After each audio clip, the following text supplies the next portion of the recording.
Hello friends, welcome to Bonafide Gyan. Today I have brought a lecture on art of argument and appreciation of evidence. It is very important for the advocates, prosecutors and even the court to know the art of argument, and rather it is more important that to know how the evidence should be appreciated. तो हम शुरू करते हैं कि argument कैसे किया जाए किसी केस में। जो फाइनल आर्गूमेंट है उसकी बात हो रही है, तो वो कैसे किया जाए। तो आपको पता है कि आर्गूमेंट के पहले क्या क्या मटेरियल्स आपके पास होंगे। अगर क्रिमिनल केस है तो एफआईआर होगा, चार्जेस होंगे under which offences the charge has been framed against the accused. Deposition होगा, यानी गवाहों की गवाही होगी जिसमें उसका examination in chief and cross examination होगा। एग्जिबिट्स होंगे which has been marked during trial.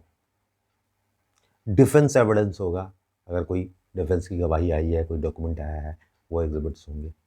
तो अब इन सब को देखते हुए किस प्रकार से आर्गूमेंट किया जाए किसी केस में, जो बहुत ज़रूरी है। मतलब it is a means, that is argument by which you can convince the court.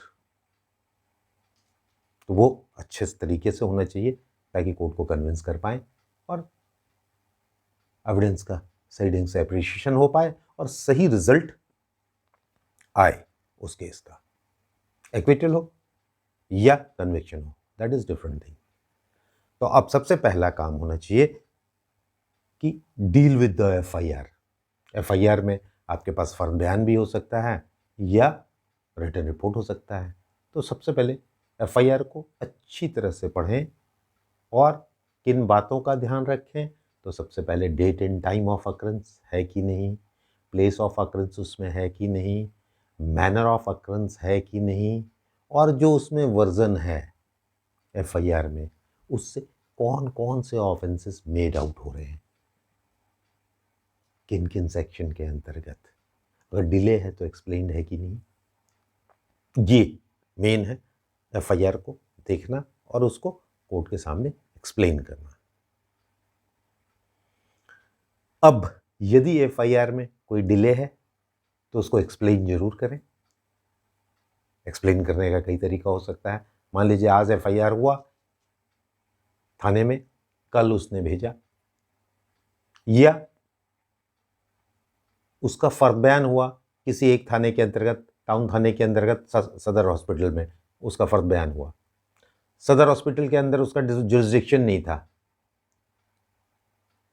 जिस थाने के अंतर्गत उसका जुरिस्डिक्शन था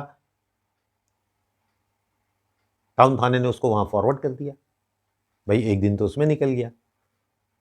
जब फर्द बयान फॉरवर्ड किया गया तो अगले दिन उसने उस पर एफआईआर दर्ज किया और उसके अगले दिन उसने फिर उसको न्यायालय में भेज दिया। जैसा कि आप जानते हैं एफआईआर दर्ज करने के 24 आवर्स के अंतर्गत उसे न्यायालय में भेज देना है एसएचएम के यहाँ।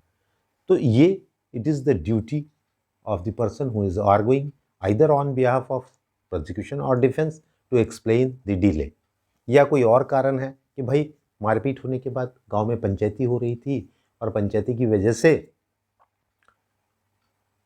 तुरंत एफआईआर नहीं हो पाया, जब वो पंचों की बात नहीं माना तो हमने आके एफआईआर किया। तो दिस शुड बी एक्सप्लेन्ड। तो पहली बात हो गई, एफआईआर को आप बढ़िया से पढ़िए और समझाइए। दूसरी बात हो गई, if there is delay it should be explained. अब डिले अगर है तो उसके लिए आप एक रूलिंग लिख लें जो आपको हेल्प करेगा।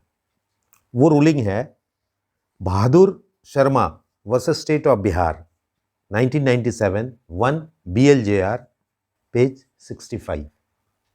वो कहता है delay of 2 days in sending FIR to CGM for his signature effect, delay not fatal if evidence prove the entire prosecution case. तो डिले वाइटल नहीं है आपके लिए। अब तीसरी बात आती है कि date and time of the occurrence. ऐसे आपको टॉपिक वाइज कि साहब मैंने I have explained the FIR, I have argued on the delay. अब तीसरी बात जो कहना चाहिए वो ये होना चाहिए कि डेट एंड टाइम, क्या कोई भी पक्षकार उसे एस्टैब्लिश करने में सफल रहा कि नहीं। तो मान लीजिए किसी एफआईआर में ही होगा दिनांक इतना इतना की घटना है और इतने बजे की घटना है। फर्ज करिए 5:30 बजे शाम की घटना है और मई का महीना है। अब जो गवाह आए ड्यूरिंग एग्जामिनेशन ट्रायल, तो किसी ने तो एग्जैक्ट डेट कह दिया कि दिनांक इतना इतना की घटना है, 5:30 बजे शाम का समय था। किसी ने कोई जो घटना के अगर 2 साल 2.5 साल बाद एग्जामिन हो रहा है तो वो कहता है आज से 2.5 साल पहले की घटना है, शाम का समय था। कोई कह सकता है अगर उस घटना में 302 का एफआईआर है, किसी की मृत्यु हुई थी, हत्या हुई थी, तो कह सकता है कि मृतक को मरे हुए 3 साल हो गया, अगर उसकी 3 साल के बाद गवाही हो रही है। तो इन चीज़ों को एक्सप्लेन करना होगा कि जिन्होंने डेट एंड टाइम बोल दिया वहाँ तो कोई दिक्कत नहीं है, पर जिन्होंने कहा 2 साल पहले की घटना है तो किस दिन उसका एग्जामिनेशन हो रहा है ये देखना पड़ेगा। मान लीजिए अगर 20 की घटना थी और 2022 में उसका एग्जामिन हो रहा है और मई महीने की घटना थी और मई में ही एग्जामिनेशन हो रहा है और उसने कहा 2 साल पहले की घटना है, तो आपको कहना पड़ेगा साहब date and time has been stated by this witness. या कोई 3 साल के बाद जिसका एग्जामिनेशन हो रहा है वो कहता है कि मृतक को मरे हुए 3 साल हो गए हैं, तो आपको बताना पड़ेगा सर 3 साल पहले ही घटना घटी थी, देख लिया जाए। आज जो वो 2023 में एग्जामिन हो रहा है 20 की घटना है तो 3 साल हो गया। तो ये डेट एंड टाइम को एक्सप्लेन कर सकते हैं। और कहाँ कहाँ से आप एक्सप्लेन कर सकते हैं डेट एंड टाइम को? तो एक तो हो गया डिपोजिशन, एफआईआर। दूसरा हो सकता है इंजुरी रिपोर्ट। अगर उस मारपीट में कुछ और लोग इंजर्ड थे तो उनका मेडिकल एग्जामिनेशन हुआ होगा, उसमें भी लिखा होगा, डॉक्टर लिखता है एग्जामिन्ड इंजर्ड फलना ऑन इतना इतना एट इतना। वहाँ से भी आप दिखा सकते हैं साहब कि जिस दिन की घटना है उसी दिन उसका हॉस्पिटल में एग्जामिनेशन हुआ, या मृतक का पोस्टमार्टम हुआ है तो वो डेट से आप एक्सप्लेन कर सकते हैं, डेट ऑफ अकरेंस। तो ये सब एविडेंसेस हैं that should be appreciated during explaining the date and time। अब दूसरा पक्ष उसका स्टार्ट होता है, ये तो हो गया एग्जामिनेशन इन चीफ में जो कहा उसको आपने एक्सप्लेन कर दिया। अब whether any question has been asked in cross examination, ये भी बहुत इंपॉर्टेंट है। फर्ज कीजिए मैंने अभी बताया मई का महीना है और 5:30 बजे की घटना है और क्रॉस एग्जामिनेशन में पूछा गया है बत्तियां जल गई थी उस समय या दिया बाती हो गया था, गांव का मामला है तो लालटेन वालटेन जल गया था, और गवाह कहता है नहीं। तो आप खुद समझ सकते हैं इस लाइन से क्या मतलब निकल रहा है कि 5:30 बजे मई के महीने में शाम नहीं होती है, लाइट नहीं जलती है। वही हाँ कह देगा अगर गवाह तो उसको एक्सप्लेन करना होगा साहब टाइम ऑफ अकरेंस गलत है, झूठ बोल रहे हैं गवाह, क्योंकि इसने अपने क्रॉस एग्जामिनेशन में कह दिया कि उस समय बत्तियां जल गई थी, मतलब 6 साढ़े 6 के बाद, 6:30-7 बजे के बाद की घटना है, क्योंकि मई के महीने में तभी अंधेरा होता है और तभी बत्तियां जलती है, 7 बजे के पहले नहीं जलता 6:30-7। तो ये this part is known as appreciation of evidence. इसको कैसे अप्रिशिएट किया जाए उन लाइनों को जो गवाह ने कहा। ठीक है, अब फर्ज कीजिए कि डेट एंड टाइम में आपके एग्जामिनेशन इन चीफ में तो बोला गया मगर क्रॉस एग्जामिनेशन में एक भी सवाल नहीं पूछा गया। तो इसका क्या मतलब है? इसका मतलब है एडमिशन कि भाई डेट एंड टाइम में कोई डिस्प्यूट नहीं है, और उस पर आप चाहें तो एक रूलिंग रेफर कर सकते हैं, Mahavir Singh versus state of Haryana, 2014 criminal law journal में रिपोर्टेड है, पेज 32-28 पे। इसमें कहा गया है evidence act section 146 cross examination, failure to cross examine witness who could explain particular issue debars party to dispute correctness or legality of that issue। बाद में वो नहीं कह सकता कि साहब डेट ऑफ अकरेंस ये नहीं था, टाइम ऑफ अकरेंस ये नहीं था, अगर उसने कोई सवाल नहीं पूछा तो। अब आगे बढ़ते हैं हम लोग, चौथा पॉइंट, मैंने कहा यही पॉइंट वाइज डील करना है तभी आप सक्सेस होंगे। ये नहीं कि उठाए एफआईआर पढ़ दिए और गवाहों की गवाही पढ़ने लग गए और लास्ट में बोल दिए कि सबने साहब सपोर्ट किया है। एक बात मैं यहीं बता दूं, इस लेक्चर को पूरा देखिएगा, इसमें बहुत सारे ऐसे रूलिंग्स को रेफर किया गया है जिसको आपको कभी भी आर्गूमेंट में ज़रूरत पड़ सकती है। जनरल टाइप रूलिंग्स है, सभी केसेस में किसी न किसी में कोई कमी रहती है, उसका आप उपयोग कर सकते हैं। तो चौथा पॉइंट मैंने कहा प्लेस ऑफ अकरेंस। अब प्लेस ऑफ अकरेंस अक्सर देखिएगा आप एफआईआर में इतना ही लिखा रहता है, मान लीजिए मैं अपने घर पे बैठा था और वो लोग आके मारपीट करने लगे, मेरे भाई को जान से मार दिया, वहाँ चौहद्दी कोई नहीं बोलता है। अगर आप प्रैक्टिस में हैं तो आप जानते होंगे, एग्जामिनेशन इन चीफ जब आप कराते हैं तब भी चौहद्दी नहीं बुलवाते हैं। ये चौहद्दी कब आती है कि घटनास्थल की चौहद्दी बता सकते हैं, तो वो आता है क्रॉस एग्जामिनेशन में। तो हो सकता है क्रॉस में जब ये सवाल अलग अलग गवाहों से पूछा गया तो चौहद्दी में किसी ने कुछ बता दिया, किसी ने कुछ बता दिया। पूछा गया पूर्व में क्या है, तो कोई कहता है घर है इन्फॉर्मेंट का। पश्चिम में क्या है, तो कोई कहता है सड़क है, कोई कहता है मंदिर है। उत्तर में क्या है, तो कोई कहता है कि एक्स का घर है, कोई कहता है वाई का घर है।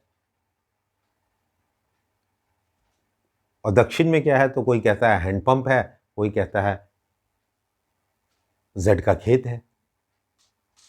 तो अब इसको एक्सप्लेन करना जरूरी होगा कि इसके कह देने से पीओ चेंज नहीं हो गया। अब ढूंढना पड़ेगा एविडेंसेस को पढ़ के कि क्या मंदिर की क्या पोजीशन है, सड़क की क्या पोजीशन है। फर्ज कीजिए किसी गवाह से और पूछा गया तो उसने कहा मंदिर जो है वो सड़क के सटे हुए है वहीं पे। तो अब वहां से आप रेफर कर सकते हैं कि जिसने सड़क कहा वो भी सही कह रहा है और जिसने मंदिर कहा वो भी सही कह रहा है, क्योंकि फलना पीडब्ल्यू ने कहा है कि सड़क और मंदिर वहीं पे हैं, सटे हुए एक दूसरे से। या किसी ने हैंडपंप कहा और किसी ने खेत कहा और किसी दूसरे गवाह ने कह दिया कि हैंडपंप खेत के बगल में है, दोनों सही हो गया। अब मैंने कहा उत्तर में किसी ने एक्स कहा, किसी ने वाई कहा का नाम, अब पता लगा X is son of Y, तो उससे चेंज नहीं हो गया। एक्स और वाई एक ही घर में रहते हैं क्योंकि एक्स जो है वाई का बेटा है। तो ये एक्सप्लेन करना पड़ेगा पीओ को एस्टैब्लिश करने में। अब सवाल ये उठता है कि अलग अलग गवाहों ने अलग अलग लैंडमार्क्स कहा, या कोई एक ऐसी चीज हो सकती है जैसे घर के सामने झगड़ा हुआ, घर के सामने झगड़ा हुआ, तो घर एक ऐसा स्थान है जो सब गवाह कह रहे हैं, भले चौहद्दी गलत बोल गए तो कह सकते हैं आप घर के सामने ही झगड़ा हुआ है। और अगर अलग अलग नाम से लोगों ने अलग अलग चौहद्दी भी बता दी और सब एक ही वैसिनिटी में है, तो उस पर फिर रूलिंग लिख लीजिए जो आपको एक्सप्लेन करने के लिए काफ़ी मददगार होगा। इस पे है एक different references to landmarks where incident took place made by different eye witnesses do not really change the place of occurrence. ये जजमेंट का Yunis Ilyas Kariya versus state of MP का ये केस है। इसमें एक गवाह ने कह दिया कि ऑयल मिल के पास घटना घटी थी, दूसरे ने कह दिया कुमार मेडिकल स्टोर के पास घटना घटी थी, और तीसरे ने कह दिया वॉच रिपेयरिंग शॉप के पास घटना घटी। तो कोर्ट ने पाया ये तीनों चीज एक ही मार्केट में है, एक ही जगह पे है, तो कहा इससे कोई फर्क नहीं पड़ेगा प्रोसिक्यूशन के केस पे। और उन्होंने दिया यही कि eye witnesses do not really change the place of occurrence. ये Yunis Ilyas Kariya versus state of Madhya Pradesh के केस में ऐसा है। तो ये एक्सप्लेन करना ही है आर्गुमेंट। अब पांचवा पॉइंट, मैनर ऑफ अकरेंस। घटना किस प्रकार से घटी। एफआईआर में कहता है 5 अभियुक्त आए और आने के बाद मेरे भाई को मारने लगे और उसके सर पे लाठी मारे जिससे वो वहीं गिर गया और उसकी मृत्यु हो गई। मैं बचाने गया तो मुझे भी मारा, मेरा दूसरा भाई बचाने आया तो उसे भी मारा, और 5 में से ए ने बड़े भाई को मारा, बी ने मुझे मारा, सी ने मेरे छोटे भाई को मारा। ये एक मैनर ऑफ अकरेंस है कि सबसे पहले बड़े भाई को मार लगी, फिर उस गवाह को लगी और फिर उसके छोटे भाई को लगी, लाठी से लगी। तो ये मैनर ऑफ अकरेंस कहीं चेंज तो नहीं हो गया? अगर चेंज हो गया it goes in favour of defence, और अगर नहीं हुआ तो it goes in favour of prosecution. तो ये आपको दिखाना होगा कि साहब manner of occurrence has not been changed. सभी गवाहों ने यही सीक्वेंस में कहा कि 5 लोग आए थे, ए ने बड़े भाई को मारा और बी ने बीच वाले भाई को मारा और सी ने छोटे भाई को मारा। ए के मारने की वजह से बड़े भाई की मृत्यु हो गई। हम उठा के उसे हॉस्पिटल ले गए जहां उसे डेड घोषित कर दिया गया। तो ये चीज किन किन लाइनों में आया? क्या उन्होंने कोई सवाल पूछा क्रॉस एग्जामिनेशन में जिससे मैनर ऑफ अकरेंस चेंज हो गया? ये दिखाना होगा कि नहीं साहब नहीं चेंज हुआ है। क्रॉस में पूछा गया है कि पहले मार किसको लगी, तो उसने कहा मेरे बड़े भाई को। अंत में किसको लगी, तो छोटे भाई को। तो manner of occurrence has not changed. ये भी कॉर्पोरेट करता है घटना को कि घटना किस प्रकार से घटी। छठा हो सकता है कॉज एंड मोटिव। ये हेडिंग वाइज ही बहस करने में, हेडिंग वाइज ही अगर बहस किया जाए तभी आप हर चीज़ को, क्योंकि क्रॉस एग्जामिनेशन बहुत लंबा होता है, 10-10 पन्ने का क्रॉस है, उसमें से बस आपको जो मतलब की चीज़ है वो निकाल के कोर्ट के सामने रख देना है। तो हो गया। अब मैं बता रहा था छठा पॉइंट कॉज एंड मोटिव। ये बहुत इंपॉर्टेंट नहीं है, अगर मोटिव नहीं भी है इवन देन कन्विक्शन हो सकता है। मगर यदि घटना का कोई कारण है, जैसे हो सकता है कि इलेक्शन के समय वोट देने को लेके झगड़ा हुआ, या हो सकता है ज़मीन के विवाद के संबंध में हुआ झगड़ा, या हो सकता है पुरानी दुश्मनी थी जिसकी वजह से झगड़ा हुआ। तो ये चीज़ अगर आया है गवाहों से कि घटना का क्या कारण था, क्यों मारपीट हुआ, क्यों जान से मार दिया गया, और वो चेंज नहीं हुआ, तो ये भी दिखाना है कि भाई सभी गवाहों ने कहा वोटिंग को लेके मारपीट हुई थी, इलेक्शन का समय था, उनको वोट नहीं दिया गया इसलिए उन्होंने आके मेरे यहाँ मारपीट किया। हो सकता है क्रॉस में वो पूछे कि आपका देखिए ज़मीनी विवाद है, इसकी वजह से आपने इनको फंसा दिया। गवाह कहता है नहीं साहब कोई ज़मीनी विवाद नहीं है, वो तो इलेक्शन का समय था और वोटिंग को लेके मारपीट हुई थी। तो इस चीज़ को लाना है कोर्ट के सामने कि मोटिव करना है। अब इस पे भी एक रूलिंग रख लें, अगर मोटिव नहीं भी है तब भी, अभी जो मैंने ऊपर बताया था Yunus Ilias Kariya versus state of Madhya Pradesh का ही केस है और रिपोर्टेड है 2003 क्रिमिनल लॉ जनरल पेज 817 पे।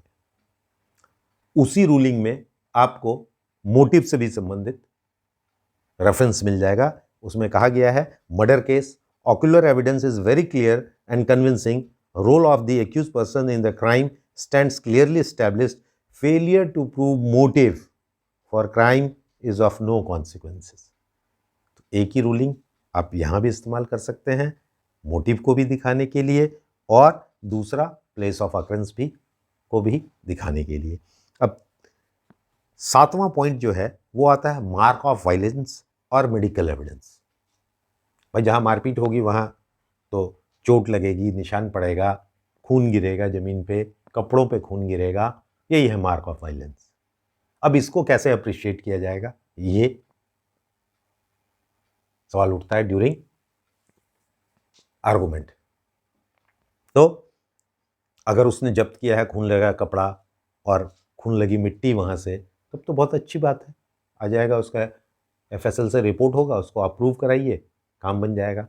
फर्ज कीजिए कि उसने ऐसा नहीं किया, खून लगा कपड़ा नहीं जब्त किया आईओ ने, इन्वेस्टिगेटिंग ऑफिसर ने, तब क्या होगा? तब फिर एक ही रूलिंग जो अभी था Yunus Ilias Kariya versus state of MP का, वो आपके काम का हो जाएगा। इसमें क्या हेल्ड किया गया था, सभी गवाहों ने कहा कि साहब जब मार लगी थी तो खून गिरा था, कपड़ा भीग गया था, जमीन पे भी खून गिरा था, मगर आईओ ने जब्त नहीं किया। तो सुप्रीम कोर्ट ने क्या हेल्ड किया उसमें, this court has repeatedly observed that the court must not get influenced by the reminiscences or inefficiency of the investigating agency and acquit the accused if the core of the prosecution cases is undented and established। फिर वही same ruling 3 point पे Yunus Ilias Kariya versus state of Madhya Pradesh का ruling आपके काम का है। अब एक और है कि आईओ ने मान लीजिए गलती कर ही दी तो क्या इसका बेनिफिट है कि उसको मिलना चाहिए, तो इस पर भी एक रूलिंग है कि इसका बेनिफिट नहीं मिल सकता है। ये है परफेक्टरी इन्वेस्टिगेशन एनी इरेगुलरिटी और even illegality in course of investigation cannot be a ground to reject the prosecution case।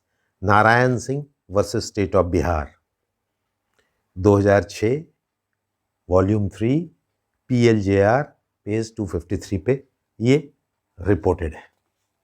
ठीक है, अब मैंने बताया इस पॉइंट्स में क्या क्या है आपके पास। तो एक तो mark of violation and medical evidence. अब फर्ज करिए कि मेडिकल एविडेंस और ऑक्यूलर एविडेंस जो गवाहों ने कहा उसमें डिफरेंसेस है। गवाह कहता है कि भाई 5 जगह पे मार लगी थी, माथे पे 2 जगह, कंधे पे, हाथ में और पैर में, मगर इंजुरी जो पाई गई वो 3 ही जगह पाई गई, 2 इंजुरी माथे पे, 1 हाथ पे। तब क्या मतलब निकाला जाएगा, क्या whether it can be appreciated as that the witness is telling lie? तो ऐसा नहीं है।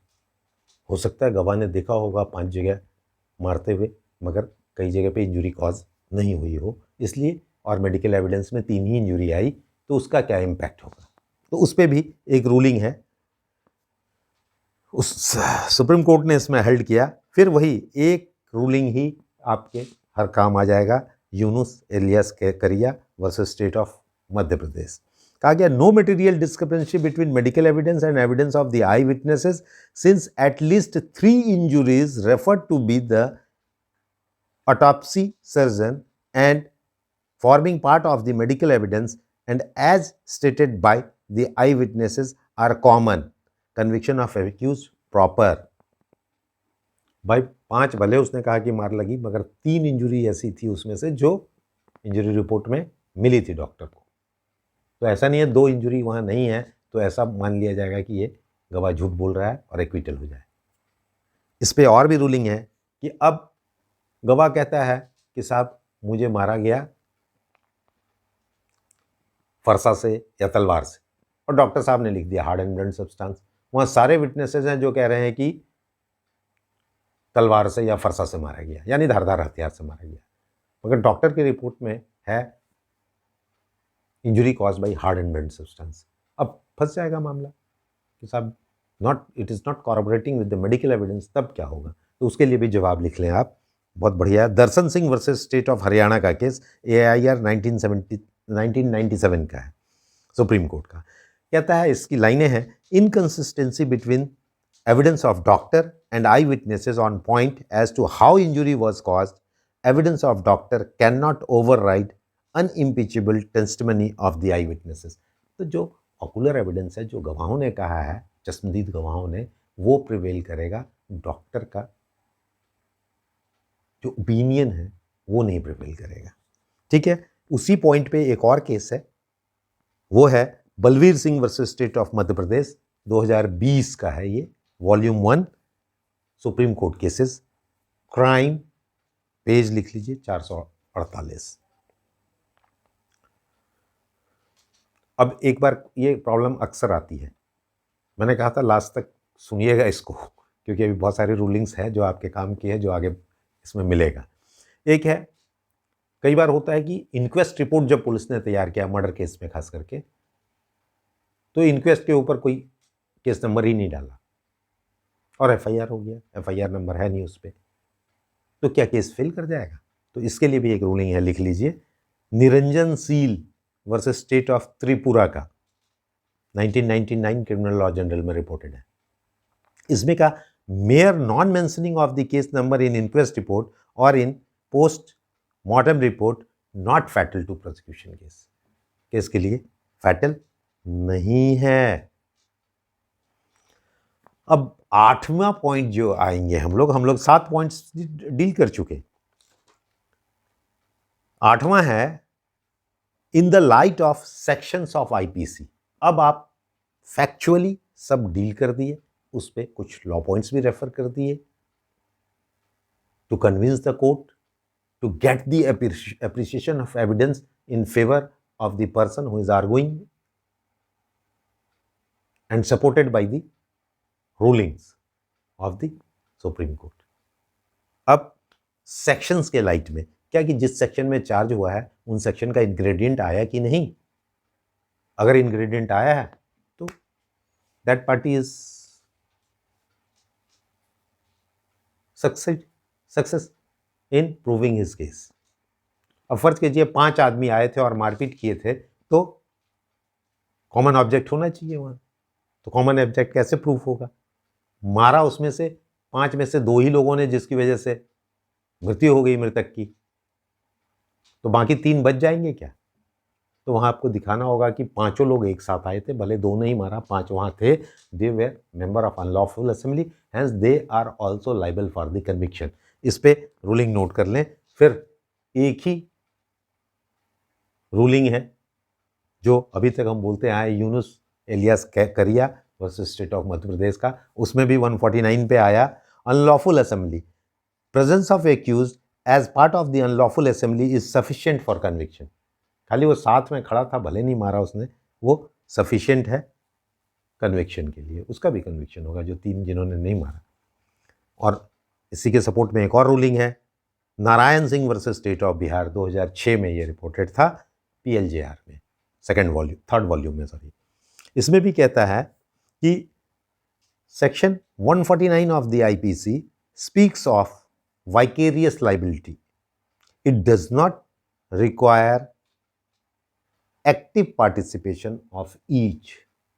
तो 149 कॉमन ऑब्जेक्ट की बात करता है और अनलॉफुल असेंबली का अगर मेंबर है will also be liable for conviction. अब आता है कि बहुत से ऐसे पॉइंट्स होंगे जिनको लॉ पॉइंट्स से आप डील कर सकते हैं. जैसे पहला ही आता है other points which to be supported by the rulings. जैसे मान लीजिए पूरे केस का ट्रायल तो चला पर unfortunately the IO of the case has not been examined. जो इन्वेस्टिगेटिंग ऑफिसर है वो आया ही नहीं, उसका एग्जामिनेशन ही नहीं हुआ. तब क्या करेंगे? तो उस पर कोई रास्ता नहीं है आपके पास other than that you refer a ruling views of the supreme court कि क्या है साहब, उसमें क्या व्यू लिया जाएगा, एग्जामिन तो नहीं हुआ वो. तो इस पे लिख लें non examination of the IO पे. एक तो है 2000 क्रिमिनल लॉ जनरल पेज 2466. दूसरा और लिख लें Vijay Singh and others versus state of Bihar 2005 volume 1 BLJR page 819 में रिपोर्टेड है. अब अक्सर बहुत से केसेस में आप देखेंगे कि पॉइंट रीज हो जाता है कि जो विटनेसेस हुए हैं been examined in this case are related witness, are relative of the victims, hence their testimony can not be relied upon. ये परेशानी आती है.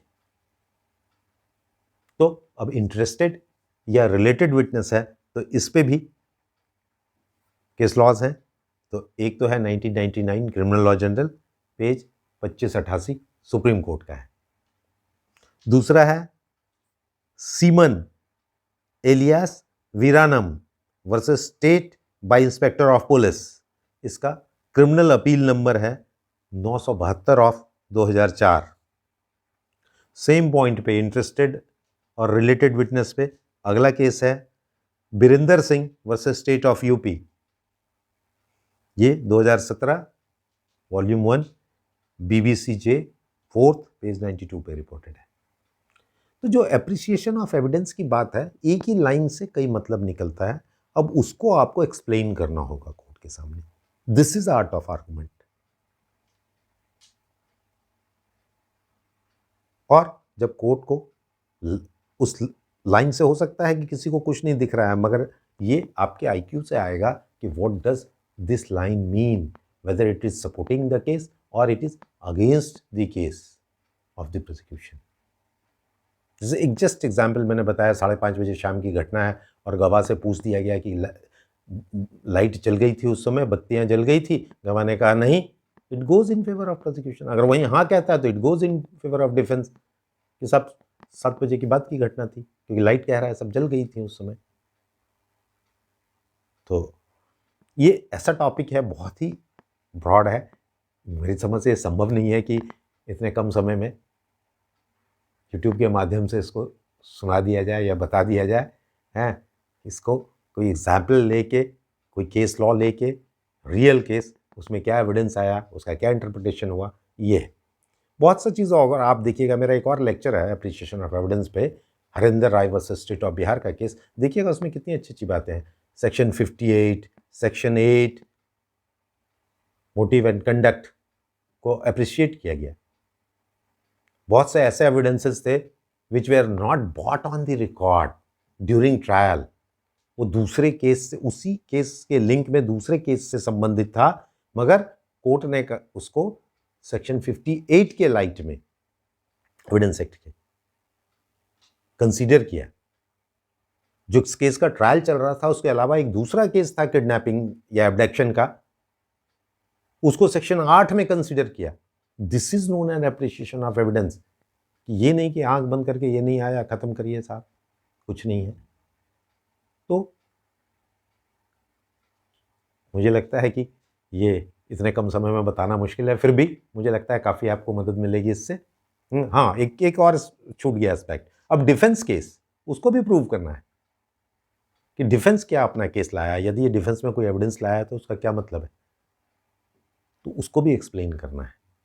यह काउंटर केस था तो था, या रियली काउंटर है कि नहीं, दोनों का time of occurrence, date of occurrence, place of occurrence एक है कि नहीं। अगर थोड़ा भी चेंज है तो that will not be considered at counter case, उसका काउंटर नहीं है वो। तो दोनों केस चलेगा आपका, जिसमें जो सही होगा उसको सजा मिलेगी, जो गलत होगा उसमें रिहा होगा, मुदाले। तो thank you for watching, like, share और सब्सक्राइब करना ना भूलें। Thank you.